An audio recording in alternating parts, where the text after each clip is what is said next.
একটা video clip প্রথমে শোনাচ্ছি, তারপর বলছি আমরা বাকি কথা। না, আমাকে কেন বলতে হচ্ছে? আজকে ঢাকা শহরের প্রতিটি থানায় যান, রাস্তার ধারে প্রতিটি দোকানদারকে জিজ্ঞাসা করেন কাকে চাঁদা দিচ্ছে। একটি নির্দিষ্ট রাজনৈতিক দলের কর্মী নেতাকে চাঁদা দিচ্ছে। খিলগাঁও গিয়েছি, কাঁচা বাজারে গিয়ে কথা বলেছি, তারা বলতেছে যে আমার মাছ বাজারের সরকারি কাছ থেকে ভাড়া নেওয়া বাজারে আমি বিক্রি করতে পারছি না, বাইরে সবগুলা দোকান বসায় বসায় চাঁদা নিয়ে নিয়ে দোকান বসাচ্ছে রাজনৈতিক দলের নেতারা। আমি এখানে বসে বসে দুইটা মেসেজ পাইছি। ওজন কমাও মাসুদ, মানুষ মাংস কেটে নিবে কিন্তু। মানুষ ছাত্রদলের কি মাংস হলো? কেটে নেবে কিন্তু। তিনি যখন টেলিভিশন টক শো করছিলেন, তখন তাকে কোনো একজন বিএনপির নেতা বা ছাত্রদলের একজন নেতা তিনি এই মেসেজটা করেছেন। হান্নান মাসুদ গতকালকে চট্টগ্রামে তিনি আসলে মার খেয়েছেন তারই সতীর্থদের হাতে। এটা নিয়ে কিন্তু নানান ঘটনা হয়েছে। যাই হোক, এটা এই ভিডিওটা হয়তো বা আগে পরে টক শোতে তিনি গিয়েছিলেন। সেখানে আলোচনার ইস্যু ছিল যে সংস্কার এবং আগামীর পথে বাংলাদেশ, এরকম একটি ইস্যুতে আলোচনা ছিল। তো হান্নান মাসুদ এখানে যে কথাগুলো বলেছেন, এই কথাগুলোকে বাস্তব হিসাবে তুলে ধরার জন্য অনেক ঘটনা কিন্তু সামনে চলে আসছে। আর যার কারণে অনেকে মনে করছে যে বৈষম্য বিরোধী ছাত্র আন্দোলনের পোলাপাইন তারা বিএনপির বিরোধী, তবে অরিজিনালি কিন্তু বিরোধী অবস্থানে আছে। এটাও বাস্তব। বিভিন্ন ইস্যুতে আমরা তাদের অবস্থানকে দেখি। এখন তাদের বক্তব্য যে আমরা তাদের বিরোধী না, আমরা হচ্ছি তাদের বিভিন্ন যে কর্মকাণ্ড আছে বিভিন্ন জায়গায়, আমরা আগামী দিনে বাংলাদেশকে যেখানে দেখতে চাই, চাঁদাবাজি, সিন্ডিকেটবাজি, দখলমুক্ত অবস্থায়, তো আমরা সেই জায়গাতে যে দলগুলো এই রাষ্ট্রটাকে মানে পরিচালনা করবে, তো সেইখানে তাদের নিজেদের কি সংস্কার হয়েছে?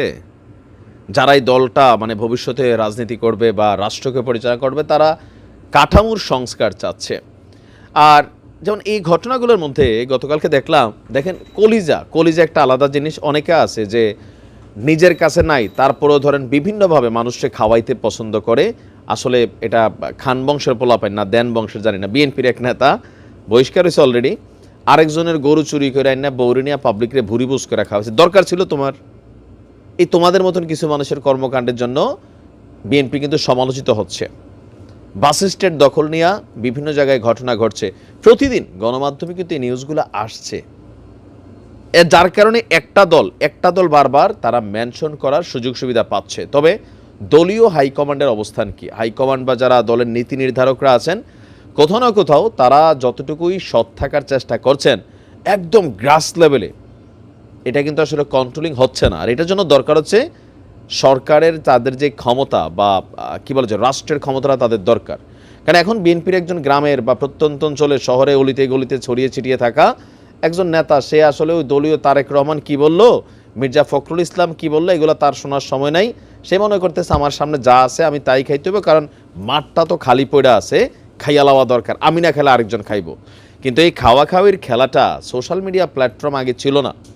আওয়ামী লীগের পতনের একটা প্রধান রিজন কিন্তু এই সোশ্যাল মিডিয়া প্ল্যাটফর্ম। কারণ ওই যে কোন গ্রামের কোন বিএনপি নেতা গরু চুরি করে আইনা ভাবিরে নিয়ে ভালো করে পাকাইয়া পাবলিকরে খাওয়াইছে, মিডিয়া আসার আগে কিন্তু এগুলো জানা গেছে না, আগেও এসব ঘটনা ঘটতো। কিন্তু আওয়ামী লীগ সরকারের আমলে এই ডিজিটাল প্রযুক্তিটা সামনে আসার পরে আপনি বাংলাদেশের যে কোনো চিপাগলিতে যাইয়া যে কোনো একটা ঘটনা করছেন, মুহূর্তের মধ্যে আরেকজনের মোবাইলে ভিডিও করা ফেসবুকে ছাইরা দিছে। আর আপনি এলাকার কোনো পলিটিক্যাল পার্টির সাথে জড়িত থাকলে রাতারাতি দলটা বদনাম হয়ে গেছে, সারা বাংলাদেশের মানুষ এগুলো দেখছে। এর আগে যখন বিএনপি ক্ষমতায় ছিল তখন কিন্তু এই মিডিয়াটা ছিল না। আওয়ামী লীগ সরকারের পতনের ভিতরে ফেসবুক কেন একটা বড় ভূমিকা রাখছে? কারণ এই অন্যায়গুলো মানুষের চোখের সামনে আসছে। গণমাধ্যম যে মিছা কথা কয় এগুলো মানুষ বুঝতে পারছে কেমনে? মিডিয়াতে নিউজ আসছে একটা, আর পাবলিক ভিডিও করে ছাড়ছে আর একটা রিয়েলিটি। যেমন কালকে ধরেন মিডিয়াতে নিউজ আসছে যে সমন্বয়কদের উপর ছাত্রলীগের হামলা, কিন্তু ঘটছে কি, এরা নিজেরা মারামারি করছে, ছাত্রলীগের এখানে ফাঁসাইতে চেষ্টা করছে, এটা বাস্তবতা।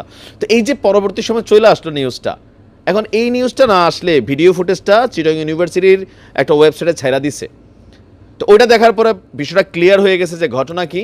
না হইলে এখানে ছাত্রলীগ বদনাম হইতো, এমনি তারা যথেষ্ট কলঙ্ক যুক্ত আছে, কিন্তু তারপর তো আরও এক ধাপ হইতো।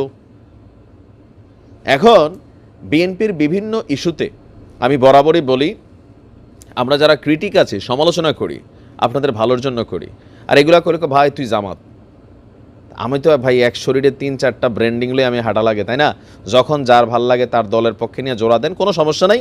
বাট আমাদের জায়গা থেকে এটি আমরা বলি, কারণ আপনাদের দলটা 16 বছর কি পরিমাণ ঝামেলা পোহাইছেন দেখছেন। কিন্তু তো এখন আওয়ামী লীগ কেন বিদায় হয়েছে? বিদায় হয়েছে এই যে যে জিনিসগুলা কিছু কিছু জায়গায়, সব জায়গায় না, অনেক জায়গায় এখনো কন্ট্রোলিং আছে, বাট কিছু জায়গায় তো ভাই এগুলো চলতেছে। বাস স্ট্যান্ড নিয়ে আপনি দেখেন বিএনপির 2 গ্রুপ টর্চ লাইট জ্বালাইয়া, ব্রাউনবাড়িতে সম্ভবত না সুনামগঞ্জে, টর্চ লাইট জ্বালাইয়া 2 গ্রুপ রাতের বেলায় শত শত মানুষ, এরা একজন একজনের টেরা বল্লম দিয়ে ঢিলাচ্ছে সামান্য এই দখলদারিত্ব নিয়ে। প্রতিদিন অসংখ্য নিউজ আসতেছে। এর মাঝখানে যখন হান্নান মাসুদ লাইভে এসে একটা লাইভ টকশোর মধ্যে একজন নেতার নাম দিয়ে একটা কমেন্ট করে যাচ্ছে, বা সে বলছে যে আমরা তো ভবিষ্যতে রাজনীতি করবো, আমরা কিন্তু তাদের বিরোধীতে না।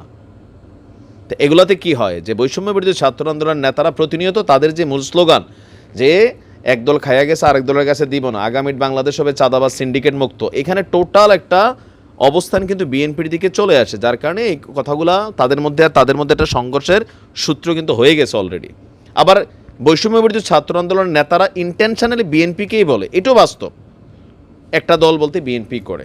এখন বিএনপি করে বা একজন লোকাল পার্সন করে, দুই জিনিস। তারা বলে কি যে একটা দলের নেতারা, এখন যারা অরিজিনালি সান্দাবাজ লুটেরা বাটফার, এদের কিন্তু আসলে কখনো কোনো দল হয় না। এরা আওয়ামী লীগ ক্ষমতা থাকলে এরা আওয়ামী লীগের, আবার বিএনপি ক্ষমতা আসলে এরা বিএনপির। তবে দলীয় বড় বড় পদ পদবিতে থাইকা যারা এগুলা করে তাদের হিসাবটা আলাদা। কিন্তু আমি মনে হয় যে 95% লুটপাট চোর বাটপার যেগুলো আছে এগুলো আসলে কোনো দলের হয় না। এদের কাজই হচ্ছে এটা, যেই দল থাকে ওই দলের সাথে মিশে যাওয়া, তারপর হচ্ছে এখানে নানান ধরনের অপকর্ম করা। তো সামনের দিকে বিএনপির নেতাকর্মীরা বাংলাদেশের যে যে জায়গাতেই নিজেদের দল অন্যায় করে সেটা সমালোচনা করতে হবে সর্বোচ্চ লেভেলে, নয়তো পরিণতি কখনো ভালো হবে না। আওয়ামী লীগের মেইন পরিণতির পিছনে মিডিয়া প্ল্যাটফর্মে সবাই চলে আসতো, আর এই যে ছোটোখাটো ঘটনাগুলা এগুলো মানুষের মনকে বিষয়া তুলছিল। সাবধান হইতে হবে, নয়তো পরিণতি কিন্তু আসলেই ভালো হবে না। নির্বাচন অনেক দেরি আছে, অনেক কিছু ঘটতে পারে। এই যে থানা থেকে আসামি ছিনতাই করে লয়ে গেছেন গা, তো অ্যারেস্ট করছে না, 201 জনের নামে মামলা হয়েছে। এগুলা কেমন ঘটনা? এগুলো কিন্তু মিডিয়াতে আসতেছে। আমরা যারা আপলোড করি নিউজ ভাবেন যে ভাই তুই আমাদের সমস্যাটা দেখাই দেস, সমস্যাটা না দেখাইলে আপনি শুধরাবেন কীভাবে? রাজনীতির মিনিংস চান্দাবাজি লুটপাট এই দিন কিন্তু শেষ। আরেকটা নতুন দিনের অপেক্ষায় বাংলাদেশ বসে আছে। নয়তো আজকে আগে আওয়ামী লীগ করছে, এখন আপনারা করবেন যেই দলই আসুক। আবার ছাত্রদের মধ্যে কি শুরু হয়েছে না কমিটি নিয়ে কামড়াকামড়ি মারামারি? মানে একজনটার চান্দাবাজের ঠিকানা এই বাংলায় থাকবে না মানে কি বুঝাইতেছে? এখানে অনেক কিছুই এখানে কানেক্ট হচ্ছে। আস্তে আস্তে অনেকের নামে অনেক তথ্য বের হচ্ছে, এই সমন্বয়কদের নামেই, যদিও প্রমাণিত হচ্ছে না বিভিন্ন কারণে। সবাই এগুলো থেকে দূরে থাকতে হবে, নিজেদেরকে কলঙ্কমুক্ত রাখা এত সোজা না। তা আমরা আগামীর বাংলাদেশে যেই দলই ক্ষমতায় আসুক, আমরা একটা জিনিস চাই, মানুষ ব্যবসা বাণিজ্য করবে, কোনো সান্দাবাজ সিন্ডিকেটের কবলে পড়বে, এটা আমরা চাই না। ন্যায় বিচার থাকতে হবে, প্রশাসনকে আপনার বিরাজনীতিকরণ করতে হবে। ক্ষমতায় যেই দল এই দলের চাটতে হবে, এরকম হলে তো এই দেশ কখনোই পরিবর্তন হবে না। ক্ষমতার অপব্যবহার করা যাবে না, ক্ষমতাকে প্রশ্ন করার জায়গা থাকতে হবে। আমরা যেই কাজটা করেছি ক্ষমতাকে প্রশ্ন করা। ভালো থাকুন, আসসালামু আলাইকুম।